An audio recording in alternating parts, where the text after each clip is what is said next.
लिखेंगे let us check its quantity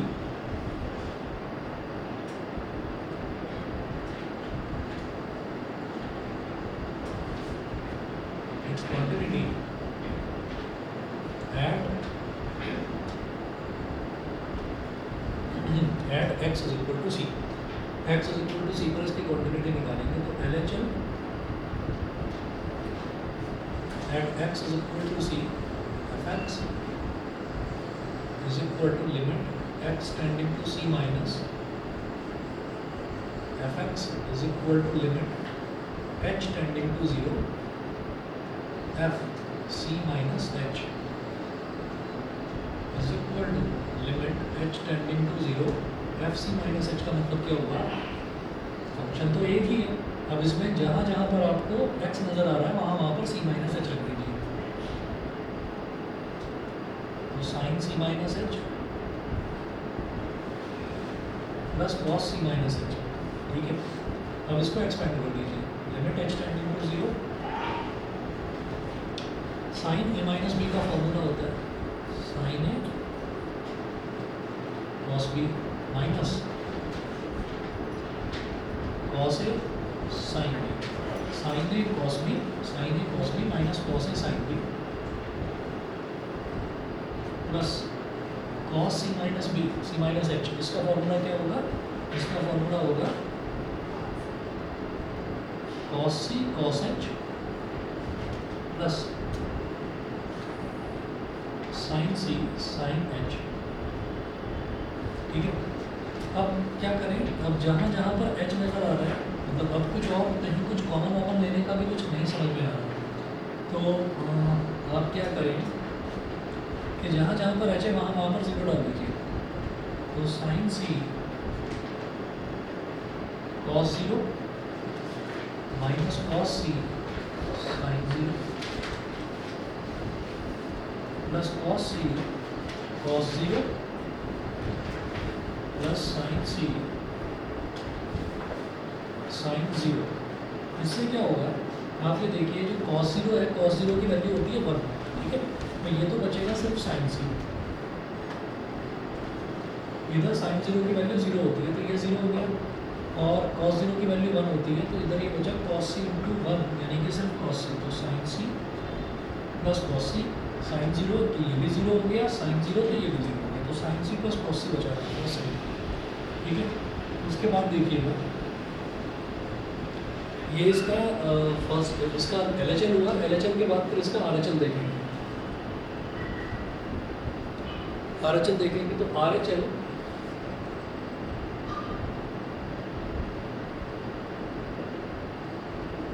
at x is equal to c of x is equal to limit x tending to c plus of x is equal to limit h tending to 0 f c plus h is equal to limit h tending to 0 f c plus h। f c plus h का मतलब ये है एक इस expression में जहाँ जहाँ पर x है वहाँ पर c plus h डाल दीजिए,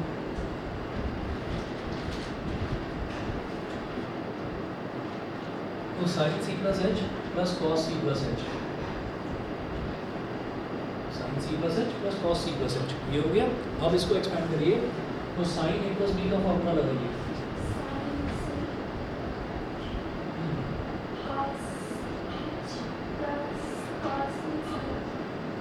plus cos C sine H, ये हो गया।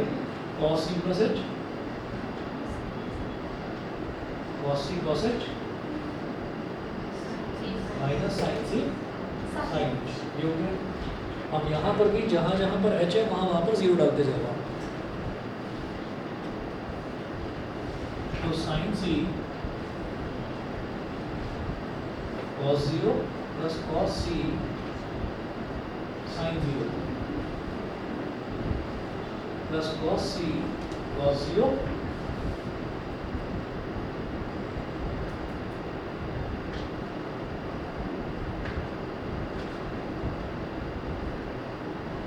ये ऑनलाइन वालों को दिखाई दे रहा है? नहीं बोल दिया करो। अभी दिखाई दे रहा है? Yes sir. ठीक है, चलिए तो sine C cos 0 plus cos C sign 0 plus cos C cos 0 minus sine C sign 0। अब जहाँ जहाँ पर यहाँ पर ये cos 0 है, cos 0 वाली टर्म तो 1 हो जाएगी, तो इधर बचेगा साइन सी, ये साइन 0 वाली ये टर्म 0 होगी और ये cos 0 वाली 1 हो जाएगी, तो 1 into cos C is cos C, तो sine C plus cos C, और ये साइन 0 ये 0 हो जाएगा, तो sine C plus cos C. अभी तक आप ये देखिए लेफ्ट हैंड लिमिट भी sine C plus cos C आई है और राइट हैंड लिमिट जो है वो भी sine C plus cos C आई है। अब इसके बाद क्या करना होगा, अब इसके बाद फंक्शन की वैल्यू निकालनी होगी, तो मैं क्या निकालूंगा, F C is equal to, जहाँ पर x है वहाँ पर आप सी डाल दीजिए, साइन सी प्लस कॉस सी, ठीक है, since LHL at x is equal to c, fx is equal to RHL at x is equal to c, fx is equal to fc, so fx is continuous, ये continuous हो गया, ठीक है। इसके बाद देखिएगा, इसके बाद जो ये बी पार्ट है ना, ये जो बी पार्ट है, बी पार्ट मैं छोड़ रहा हूँ आपके लिए, क्योंकि यहाँ पर sine x plus cos x था, अब जो बी पार्ट है उसमें sine x minus cos x है, तो आप ये देखिए बस बीच में नेगेटिव साइन आ जाएगा, बाकी और कुछ भी अंतर नहीं है, तो ये आप अपने आप कर सकते हो, प्रोसीजर सेम रहने वाला है, ठीक है। उसके बाद इसका जो सी पार्ट है, सी पार्ट मैं करवा रहा हूँ आपको।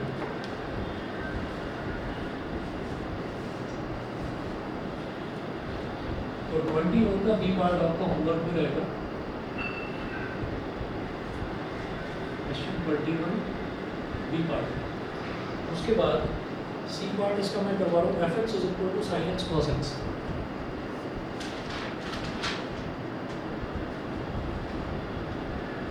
F x is equal to sine X cos X, ठीक है।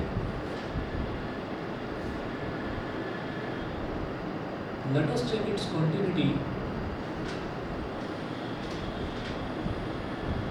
let us check its continuity at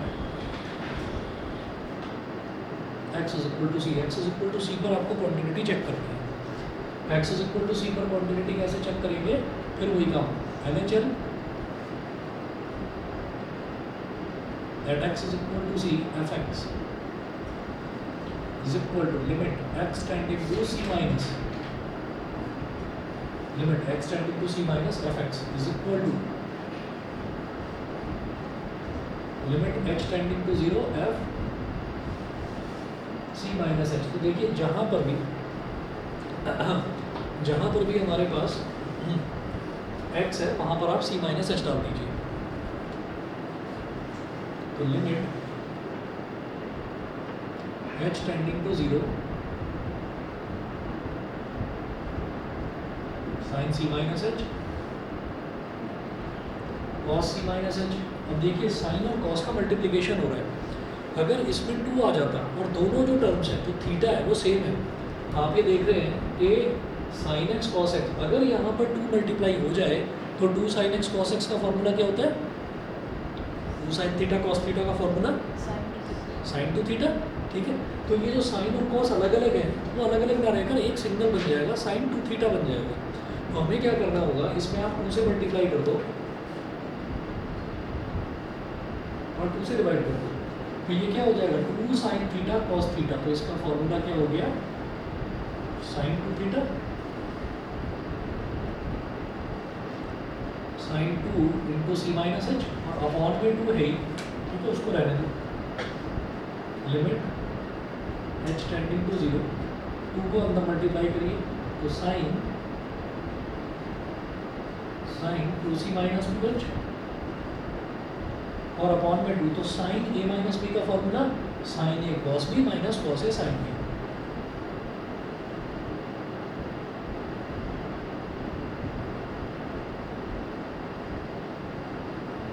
sign A cos B minus cos ए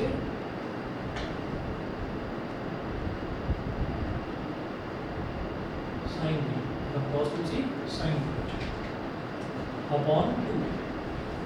अब आपने इसको एक्सपेंड भी कर दिया, एक्सपेंड करने के बाद अब h की वैल्यू डालनी रह गई है, वैल्यू डाल दीजिए। तो अब ये क्या हो गया, sine 2c into cos 2 into 0 minus cos 2c into sine 2 into 0। ठीक है, अपॉन में 2। तो cos 2 into 0 is cos 0, cos 0 की वैल्यू क्या हो गई 1। ये क्या आ गया sin 2c, और इधर sin 2 इंटू 0 sin 0, sin 0 की वैल्यू 0, 0 इंटू एनीथिंग इज 0, तो ये पूरा 0 हो गया, तो sin 2c अपॉन 2। ठीक, तो आप ये देखिए लेफ्ट हैंड लिमिट कितनी आ गई हमारे पास, sin 2c अपॉन 2, ये तो लेफ्ट हैंड लिमिट हो गया। उसके बाद क्या करेंगे, राइट हैंड लिमिट निकालेंगे।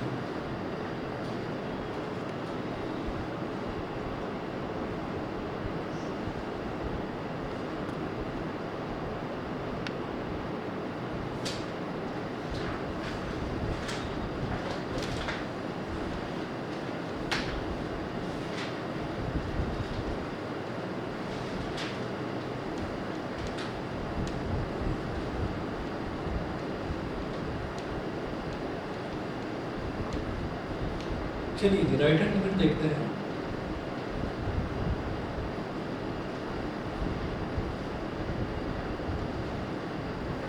तो RHL at x is equal to c of x is equal to limit x tending to c plus fx is equal to limit h tending to 0 f c plus h is equal to limit h tending to 0 f c plus h। हाँ जी, F C plus H का मतलब क्या है कि ये जो expression है इसमें जहाँ पर एक्स है वहाँ पर सी प्लस एच डाल दीजिए।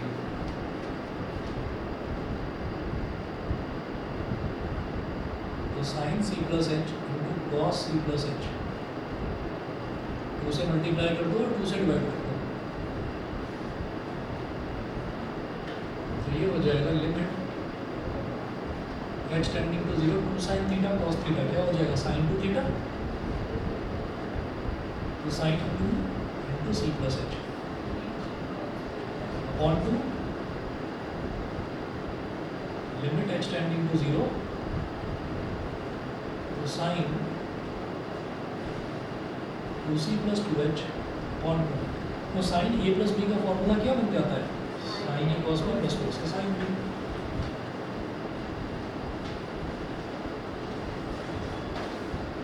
तो साइन a कॉस b से साइन बी।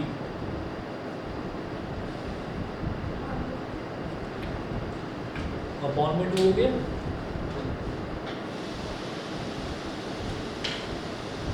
ठीक है, अब h की वैल्यू 0 डाल दीजिए,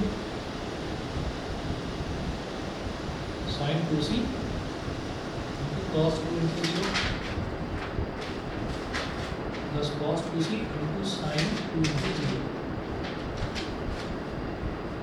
अपॉन में 2 इज इक्वल टू कॉस 0 तो 1 हो जाएगा, ये आ गया साइन 2c प्लस साइन 0 0 हो जाएगा 0। तो अल्टीमेटली इसका रिजल्ट भी क्या आ गया, साइन 2c अपॉन 2। ठीक है, लेफ्ट हैंड लिमिट भी यही आ गया, राइट हैंड लिमिट भी यही आ गया। अब फंक्शन की वैल्यू की बात करते हैं, तो F C is equal to sine C cos C, इसमें भी वही काम करिए, 2 से मल्टीप्लाई करो 2 से डिवाइड करो, ये क्या हो जाएगा, ये भी sine 2c upon 2। Left hand limit, right hand limit और फंक्शन की वैल्यू तीनों ही इक्वल आ गई, तो फंक्शन कॉन्टिन्यूस है। यहाँ तक क्लियर? ठीक है, चलिए इसके बाद देखिए क्वेश्चन नंबर 22। क्वेश्चन नंबर 22 जो है इसमें हमको क्वांटिटी डिस्कस करनी है किसकी, कोसाइन फंक्शन की। कोसाइन फंक्शन मतलब कॉस एक्स, कोसीकेंट, कोसीकेंट मतलब कॉसेक एक्स, सीकेंट मतलब सेक एक्स और कोटेंजेंट मतलब कॉट एक्स। ठीक है, तो इनकी सबकी क्वांटिटी हमें डिस्कस करनी है। तो मैं एक काम कर रहा हूँ, यहाँ पर मैं कोई एक करा रहा हूँ, बाकी सारे आपको करने हैं इसको। ठीक है, तो cosine, cosecant, secant and cotangent में ये सारों में से एक उठा लेता हूँ, कोटेंजेंट उठा लेता हूँ, मैं कॉट उठा रहा हूँ। ठीक, देखते हैं।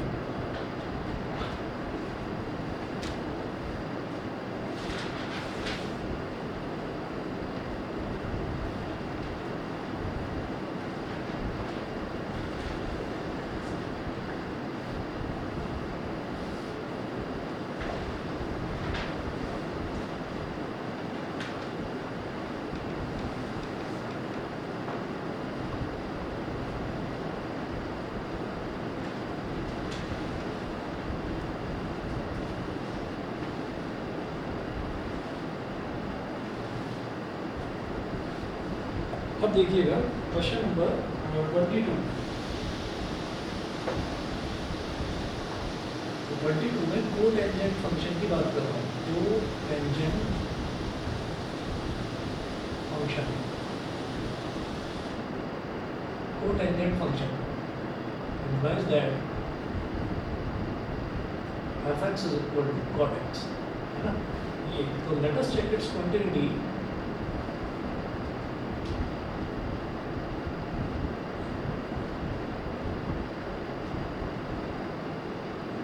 Let us check its continuity at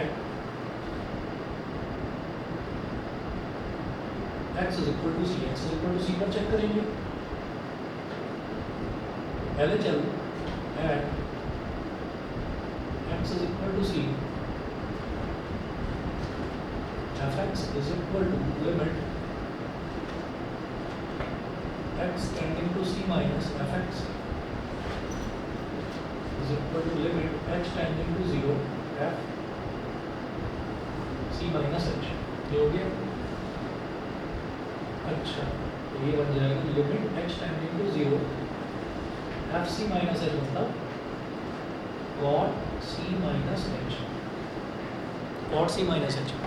हाँ जी, cot c minus h क्या होता है? tan का reciprocal, tan c minus h। tan a minus b का फॉर्मूला क्या है? tan a one plus tan a tan b, ठीक है। तो cot a minus b अगर होगा तो आपको उसी का रेसिप्रोकल ले लेना है। तो रेसिप्रोकल क्या हो जाएगा? नहीं, लिमिट h टेंडिंग टू 0, इसको लिखेंगे 1 plus tan a tan b यानी कि tan c tan h upon tan c minus tan h। समझ गए भाई? जैसे cot थीटा है तो cot थीटा को मैं क्या बोल सकता हूँ? 1 अपॉन tan थीटा, और फिर मैंने tan थीटा का फॉर्मूला लगा दिया, tan a माइनस b का फॉर्मूला लगा दिया। तो tan a माइनस b का फॉर्मूला क्या होता है? tan a minus tan b upon 1 plus tan a tan b। अब क्योंकि cot है यानी कि रेसिप्रोकल है तो इसलिए उल्टा करके लिख दिया इसको। समझ गए? ठीक है। cot का कोई फॉर्मूला ही नहीं है, वो tan से ही तो बना है, यही फॉर्मूला। ठीक है। अच्छा, अब जरा देखिएगा कि h की वैल्यू अगर मैं 0 डाल देता हूँ यहाँ पर तो क्या हो जाएगा? अगर h की वैल्यू 0 डाल देते हैं तो 1 plus tan c into tan 0 upon tan c minus tan 0। tan 0 0 होता है, तो ये पूरा का पूरा क्या हो गया? tan 0 0 होता है, तो 0 इंटू tan c 0। तो अब न्यूमरेटर में आ गया 1, डिनोमिनेटर में क्या आ गया? tan c, 1 upon tan c मतलब क्या आ गया? cot c। ये तो लेफ्ट हैंड लिमिट तो आ गई हमारी cot c। क्लियर है? ठीक है। नहीं, देखो ये फॉर्मूला तो समझ में आ गया। हाँ? अब मैंने क्या करा? h की जगह 0 डाल दिया बस। तो tan 0 क्या हो गया? 0। 0 इंटू tan c इज 0, तो ये तो 0 हो गया। 1 प्लस 0 इज 1, न्यूमरेटर में तो 1 बचा। डिनोमिनेटर में tan c minus tan 0, tan 0 is again 0, तो tan c माइनस 0 इज सिर्फ tan c, और 1 upon tan c is cot c। ऐसे ही इसकी आप राइट हैंड लिमिट निकालेंगे।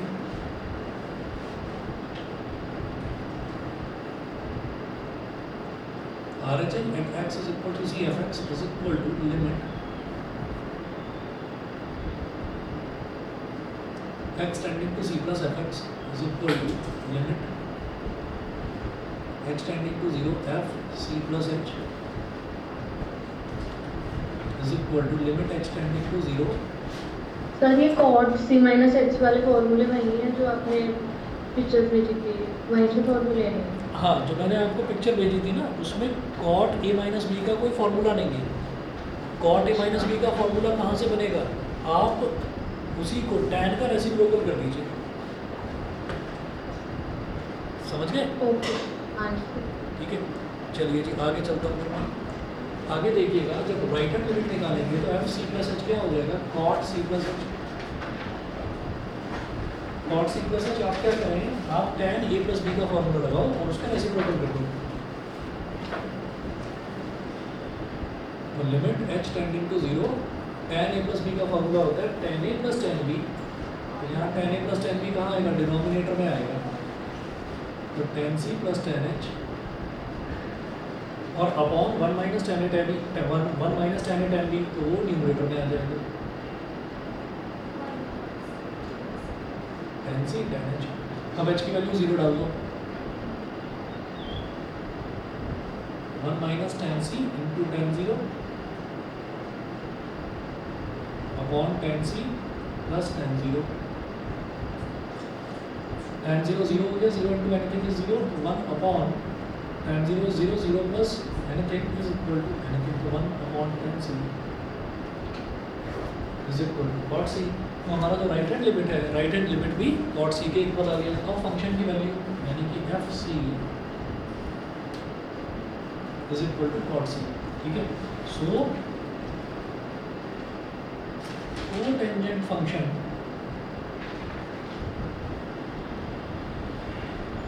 is continuous everywhere,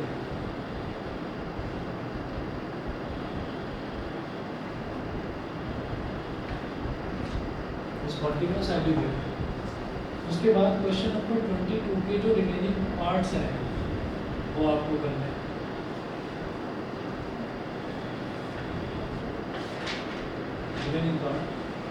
remaining part में आपका कोसाइन फंक्शन है, कोसाइन फंक्शन है, कोसिकेंट है, सीकेंट है ना। तो ये तीन फंक्शंस और हैं।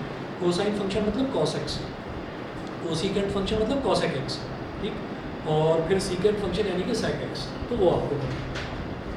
उसके बाद क्वेश्चन नंबर 23 देखेंगे। क्वेश्चन नंबर 23 देखने से पहले मैं आपको एक चीज़ नोट करेंगे,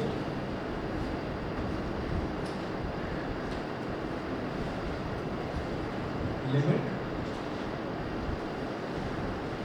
x tending to 0 sin x upon x, ये 1 के इक्वल होता है। 11th में करा था वो वाला फॉर्मूला लिखा था। Limit x tending to 0 sin x upon x अगर है तो वो 1 के इक्वल होता है, ठीक है। इसी तरीके से दूसरा limit x tending to 0 cos x, इसमें अपॉन x नहीं आएगा, ये सिर्फ cos x ही 1 के इक्वल होता है। Limit x tending to 0 cos x, ये अकेला 1 के इक्वल होता है। उसके बाद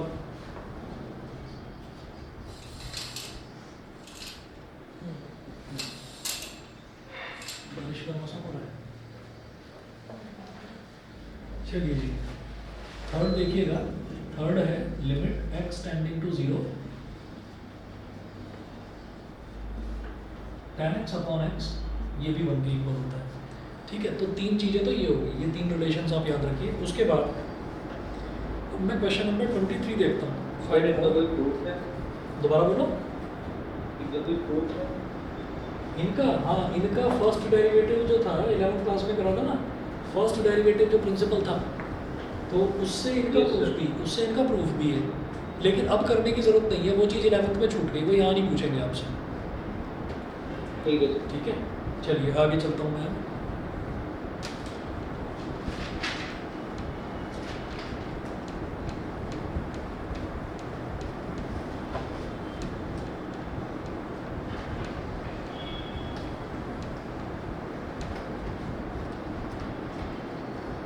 Question number 23. Find all points of discontinuity of f.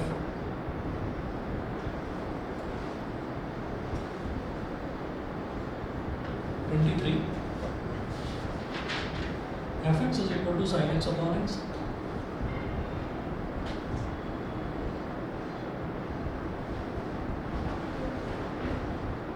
Sin x upon x. If x is less than 0.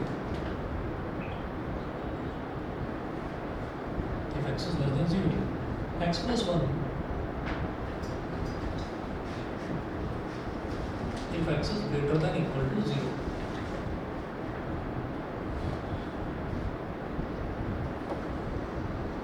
तो हमें एक चीज़ दिखाई दे रही है कि यहाँ पर क्रिटिकल पॉइंट क्या है, 0 है, तो 0 पर ही इसकी जो क्वांटिटी है वो हम चेक करेंगे, ठीक है।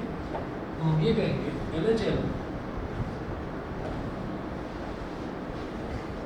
at x is equal to 0, fx is equal to limit x tending to 0 minus fx, limit h tending to 0 0 minus H, मतलब limit H tending to 0 F minus H, ये हो गया। इसके बाद अब क्या करिएगा, हम क्या कह रहे हैं, एक्स टेंडिंग टू 0 माइनस, यानी कि एक्स जो है यहाँ पर 0 से थोड़ा सा छोटा है। जब एक्स 0 से छोटा है तो फंक्शन कौन सा लेंगे हम, साइन एक्स अपॉन एक्स वाला, ठीक है, लेकिन एक्स की जगह माइनस एच डालेंगे, ठीक। तो ये हो जाएगा limit H tending to 0 sine minus H upon minus H, तो साइन माइनस थीटा माइनस बाहर आ जाएगा, limit H tending to 0 minus sine H upon minus H, ये हमें पता है कि साइन माइनस थीटा क्या होता है, माइनस साइन थीटा। तो देखिए माइनस से माइनस कट गया, और अभी देखा कि limit X tending to 0 sine X upon X 1 होता है, तो limit H tending to 0 sine H upon H क्या हो जाएगा, 1 हो जाएगा, इज इक्वल टू 1। तो लेफ्ट हैंड लिमिट तो हमारी 1 के इक्वल आ गई पहली चीज। अब right hand limit RHL at x is equal to 0, fx is equal to limit x tending to 0 plus fx is equal to limit h tending to 0 f f0 plus h, यानी कि fh, limit h tending to 0 fh, ये हो गया fh। इसके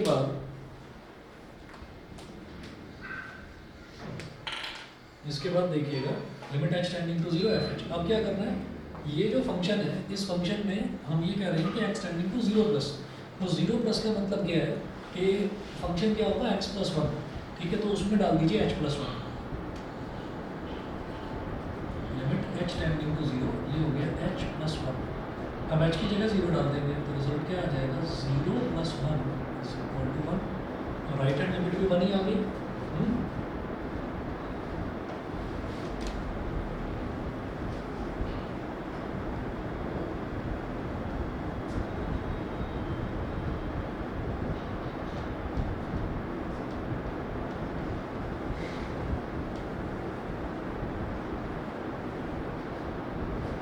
आगे चलते हैं, अब फंक्शन की वैल्यू निकालते हैं। तो f0 का मतलब क्या हो गया, ये वाला ग्रेटर देन और इक्वल टू 0, इक्वल टू 0 पर भी यही फंक्शन लेंगे तो क्या हो जाएगा, 0 प्लस 1, 0 प्लस 1, तो result is 1। So there is no point of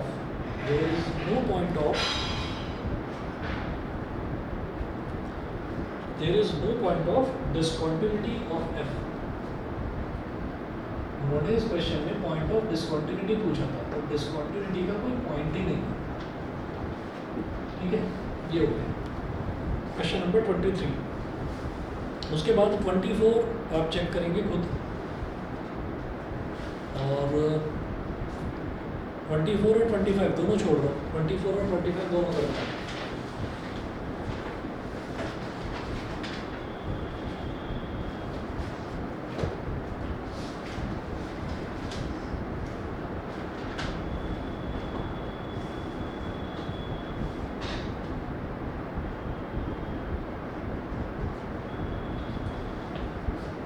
मैं करवा रहा हूँ आपको question number 26। Find the values of k so that the function f is continuous at the indicated point in exercises 26 to 29।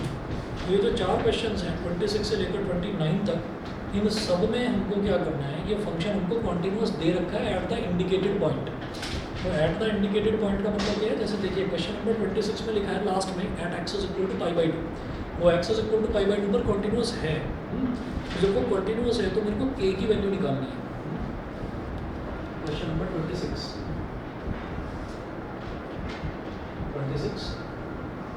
fx is equal to k cos x upon pi minus 2x,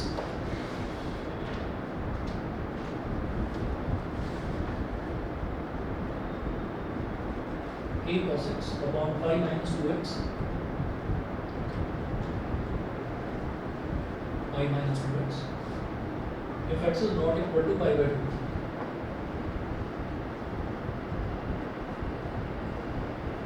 x is not equal to pi by 2. 3 if x is equal to pi by 2.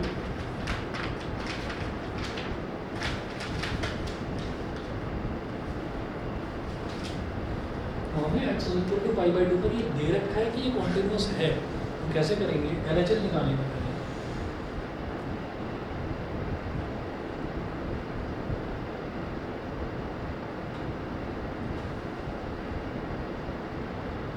Limit x tending to pi by 2 minus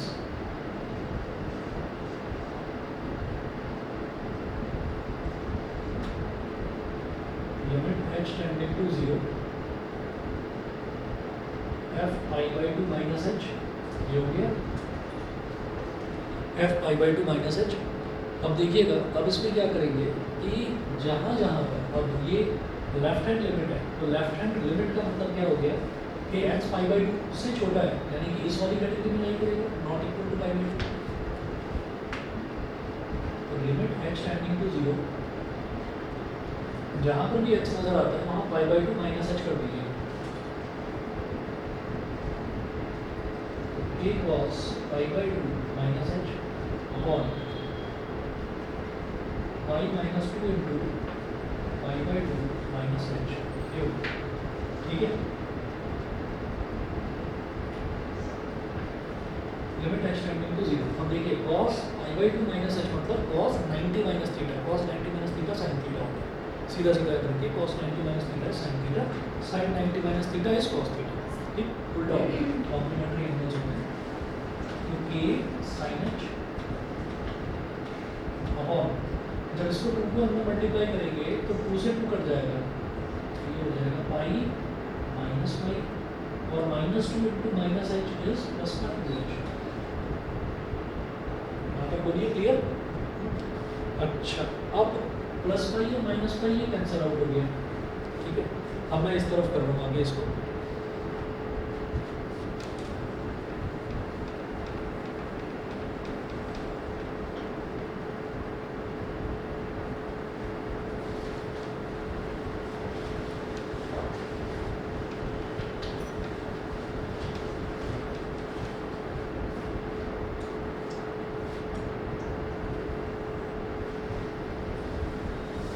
limit h tending to 0, limit h tending to 0 k sin h upon 2h, k sin h upon 2h। क्या करो, ये k अपॉन 2 constant है, limit से बाहर निकाल दो, कोई फर्क नहीं पड़ने वाला है, तो लिमिट से बाहर निकाल लिया।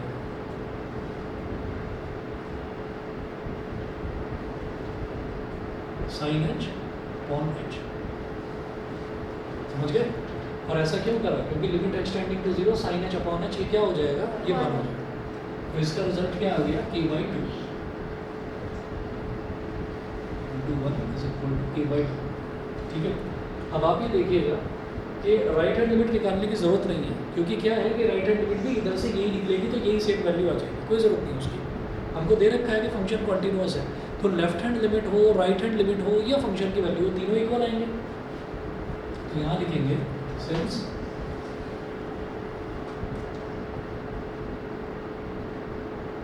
fx is continuous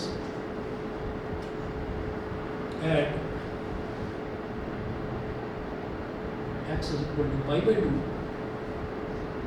therefore sir इसे तो फंक्शन की वैल्यू से वेट कर देंगे। हाँ बस सीधा सीधा LHS at x is equal to pi by 2 fx is equal to f pi by 2, function की वैल्यू पाई बाई 2 है। तो जब फंक्शन की वैल्यू पाई बाई 2 है, एक्स की वैल्यू पाई बाई 2 है, तो रिजल्ट क्या है 3, और लेफ्ट हैंड लिमिट हमने निकाल लिया k अपॉन 2, तो 2 3 ज़रा 6, तो k की वैल्यू कितनी आ गई 6, ठीक है। तो ये तो आपका क्वेश्चन नंबर 26 था। उसके बाद क्वेश्चन 27 और क्वेश्चन नंबर 29, 27 और 29 में छोड़ रहा हूँ, 28 में करवा रहा हूँ। क्वेश्चन 27 और क्वेश्चन नंबर 29, ठीक है, ये दोनों तो आपको करने हैं, और क्वेश्चन नंबर 28 जो है वो मैं करवा रहा हूँ, देखिएगा।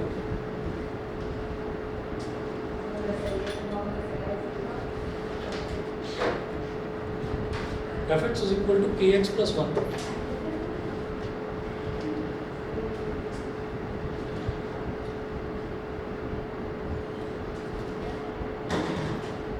comma if x is less than equal to pi,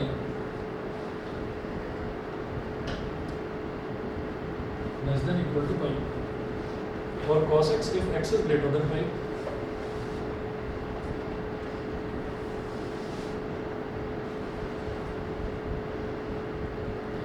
At x is equal to pi, तो क्या करेंगे, LHS निकालते हैं पहले तो।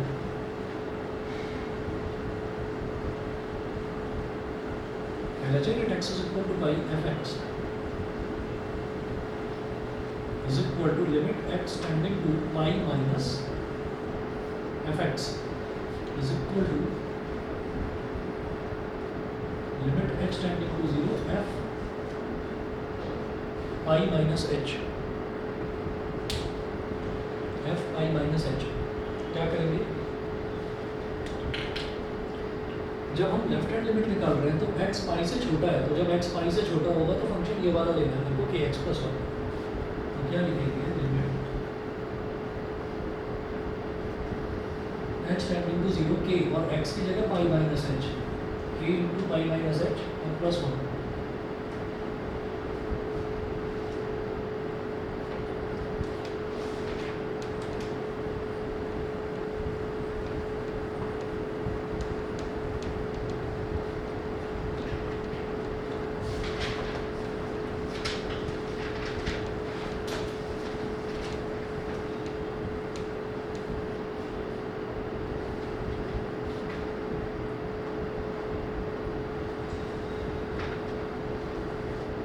Limit h tending to 0 k pi minus k h plus one. अब h की जगह 0 डालो, k pi minus k into 0 plus one, तो रिजल्ट क्या आ गया, k पाई प्लस वन। ये तो आ गया left hand limit. Left hand limit निकालने के बाद में फिर राइट हैंड लिमिट निकाल लिया आप सीधा। तो right hand limit RHL at x is equal to pi fx is equal to limit x tending to pi plus fx is equal to limit h tending to 0 f h tending to 0 f pi plus h is equal to limit h tending to 0। हाँ जी, f pi plus h। तो अब हमारा right hand limit निकाल रहे हैं, तो x is greater than pi. तो जब x पाई से बड़ा होगा तो फंक्शन क्या लेना है, cos x लेना है। तो क्या हो जाएगा, cos pi plus h, cos pi plus h। अब देखिएगा इसको कैसे लिखूंगा मैं, लिमिट h टेंडिंग टू 0, पाई का मतलब क्या हो गया 180 डिग्री, 180 मतलब 90 इंटू 2 प्लस h, ठीक है। तो 90 इंटू 2 प्लस थीटा। तो आप ये देखिए, जब 90 इंटू 2 में जब हम कुछ ऐड करेंगे, जैसा लास्ट क्लास में मैंने समझाया था, 90 इंटू 2 में जब हम कुछ ऐड करेंगे तो कौन से क्वाड्रेंट में आ रहे हैं, थर्ड में, है ना। और थर्ड क्वाड्रेंट में tan पॉजिटिव होता है और ये तो cos है, तो ये नेगेटिव हो जाएगा। लिमिट h टेंडिंग टू 0, तो ये हो गया नेगेटिव। पहली चीज़ तो ये क्वाड्रेंट रूल से नेगेटिव हो गया। फिर ये 2 का मतलब क्या है, इवन नंबर। इवन नंबर का मतलब cos का cos ही रहेगा, तो cos और एंगल एज इट इज, यानी कि h एज इट इज। अब h की जगह 0 डाल दीजिए, माइनस cos 0 यानी कि माइनस 1 आ गई वैल्यू इसकी, समझ गया, ठीक है। तो ये हमारा राइट हैंड लिमिट आ गया। Since of x is continuous,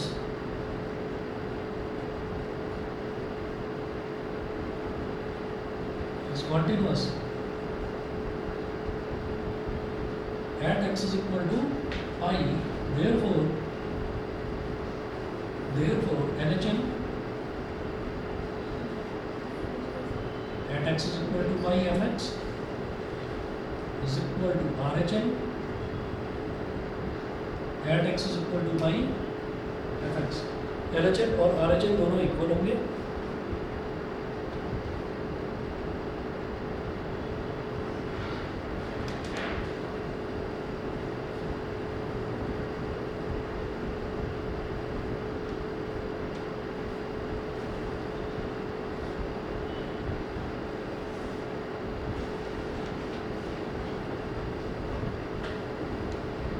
दोनों के दोनों इक्वल हो गए। तो लेफ्ट हैंड लिमिट कितना आया था k पाई प्लस वन, और राइट हैंड लिमिट आया -1। तो k pi is equal to -1, इस प्लस वन को उधर देगा -1, k pi is equal to -2, तो k की वैल्यू कितनी हो गई -2/पाई। ये है k की वैल्यू। क्लियर है? ठीक है, चलिए जी। तो बीच के जो दो क्वेश्चन छोड़े हैं 27 और 29 इसी टाइप के हैं, करिएगा k की वैल्यू निकालनी है। उसके बाद देखिएगा question number 30, find the values of a and b such that the function defined by this is a continuous function। a और b की वैल्यू निकालनी है हमको। तो क्वेश्चन नंबर 30 में देखिए fx is equal to 5 if x is less than equal to 2, ax plus b if x is greater than 2 less than 10, x is greater than 2 and less than 10, 21 if x is greater than equal to 10,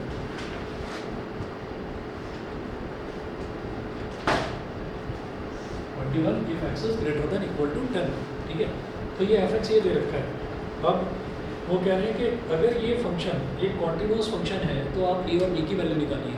ठीक है, तो continuous अगर ये function है, इन्होंने किसी point पर नहीं बोला, इन्होंने बोला कॉन्टिन्यूस है। कॉन्टिन्यूस है तो हर पॉइंट पर कॉन्टिन्यूस होगा। तो मेरे को दो क्रिटिकल पॉइंट दिखाई दे रहे हैं। एक तो 2, क्योंकि जब x 2 से छोटा है तो फंक्शन की वैल्यू कुछ और, जब x 2 से बड़ा है तो फंक्शन की वैल्यू कुछ और।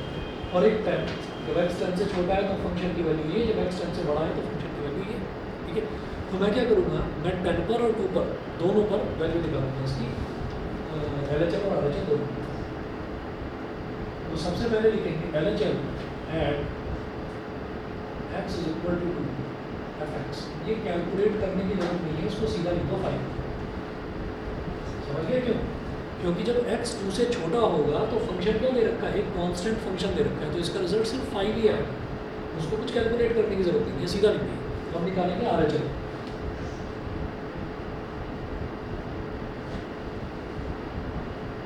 RHM at x is equal to 2 fx is equal to limit x tending to 2 plus fx is equal to limit x tending to 0 f 2 plus h is equal to limit h tending to 0 f 2 plus h का मतलब क्या है कि जहाँ इस ये वाला आएगा जब x ग्रेटर देन 2 है ना, तो यहाँ पर ये फंक्शन दिया जाएगा, तो x की जगह आपको 2 प्लस h डाल देना, ये 2 प्लस h प्लस b। अब कुछ फायदा नहीं है एक्सपेंड करने का भी, h की वैल्यू 0 डालनी है। तो जब h की वैल्यू 0 डालेंगे तो लिमिट क्या आ गया 2a plus b, 2a plus b। ठीक है, अब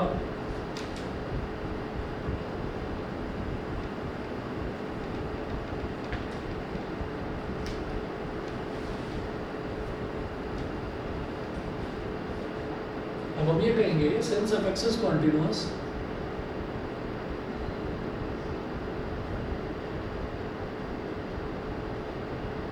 since fx is continuous, so LHM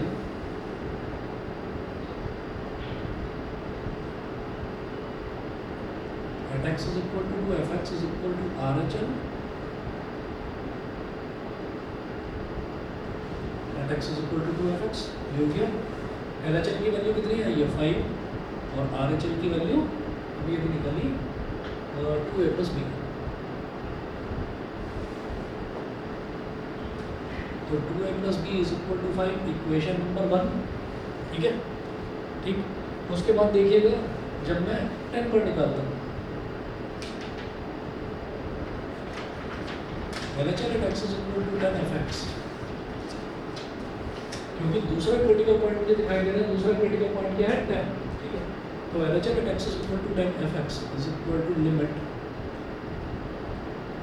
x tending to 10 minus fx is equal to limit h tending to 0 f 10 minus h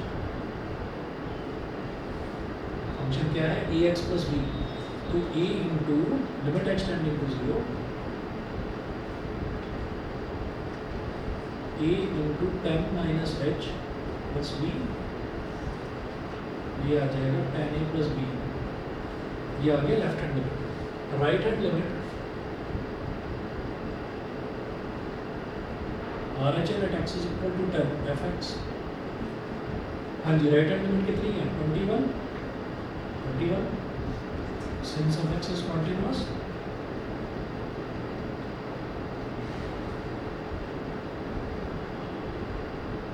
L H L at x is equal to 10 fx, LHL at x is equal to 10 fx is equal to RHL at x is equal to 10 fx।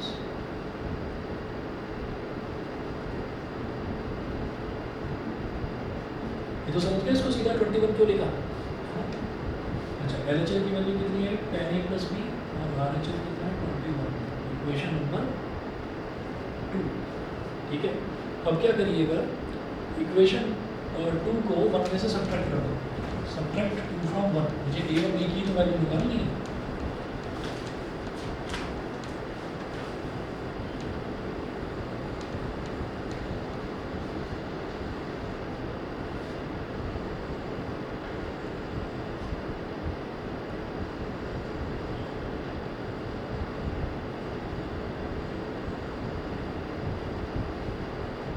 a plus b is equal to 5, 10a plus b is equal to 21, minus minus minus, b से b cut गया, 2a minus 10a is minus 8a, 5 minus 21 is minus 16, 8 2 जा 16, तो a की value तो आ गई 2, 2a plus b is equal to 5, तो 2 into 2 plus b is equal to 5, तो b की वैल्यू क्या आ गई 1, ए की वैल्यू 2 आ गई और बी की वैल्यू 1 आ गई। ठीक है, आगे के चारों क्वेश्चंस छोड़ दीजिए, मैं कराऊंगा 31 से 34 तक चारों क्वेश्चंस मैं कराऊंगा। ये जो बीच के क्वेश्चंस मैंने छोड़े मैं इनकी फ़ोटो भेज दूँगा, ये करने होंगे आप। ठीक है, और बस फटाफट चले जाओ, इससे पहले कि भीगते हुए जाओ।